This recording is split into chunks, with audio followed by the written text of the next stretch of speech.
मित्रांनो नमस्कार. आजचा व्हिडिओ यासाठी बनवतोय की ग्रामीणवाडीचे कलाकार, तुमचे आवडते कलाकार काय करतात यावेळेस.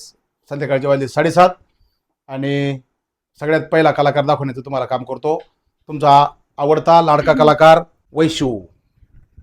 वैशू काय करते ग? अभ्यास. अरे तू अभ्यासाच्या नावाखाली ब्लॅकमेल करते आम्हाला. तो रोज 6 वाजले की पुस्तक वगैरे घेऊन बसती, मला लिहायचंय, मला अभ्यास, असंच असते ना. नाही हो पप्पा, मग स्वयंपाक कोण करणार थोडाफार? ते 12वीच वर्ष आहे ना, दीदी नाही आहेत त्या करतात. हा, मग आता तू एवढा सारा राडा घेऊन बसली. चला मित्रांनो, आता ही राडा घेऊन बसलेली आहे. आता तुम्हाला नंबर 2 कलाकार दाखवण्याचा प्रयत्न करतो. चला, हे आहेत स्वयंपाक खाण्यामध्ये दोन्ही कलाकार. आता एक काही कांदा वगैरे कापीत होती आणि ती दुसऱ्या दौऱ्यावर निघालेली आहे. हा आहे नंबर 2 कलाकार. बघितलं का, नंबर 2 कलाकार कुठं निघाली? धार काढायला. गायची धार काढा झालेली आहे. ही बघा, हातात एक बादली आहे आणि इकडे एक चरवी आहे बघा.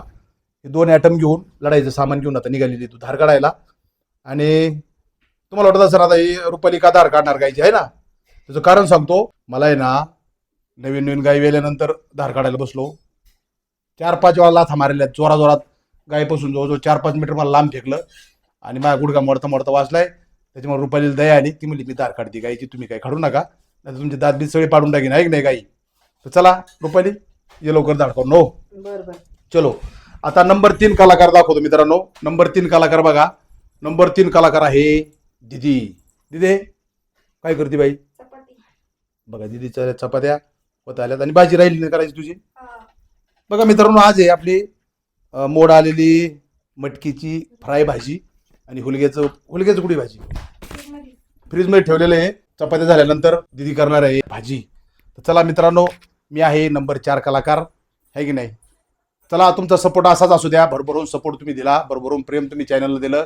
सगळे व्हिडिओ तुम्ही आवर्जून बघता, चांगल्या कमेंट करता, लाईक करता, शेअर करता. फार आवडतं. तुम्ही भेटल्यानंतर फार एक आनंदानं भेटतात.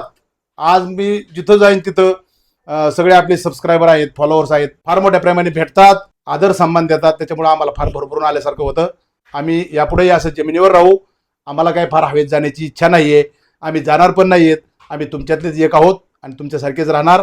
सगळ्याचं प्रेम असंच असू द्या. चला मित्रांनो, आजच्या भागात एवढंच. भेटू तुझ्या भागात. नमस्कार, धन्यवाद, जय हिंद, जय महाराष्ट्र.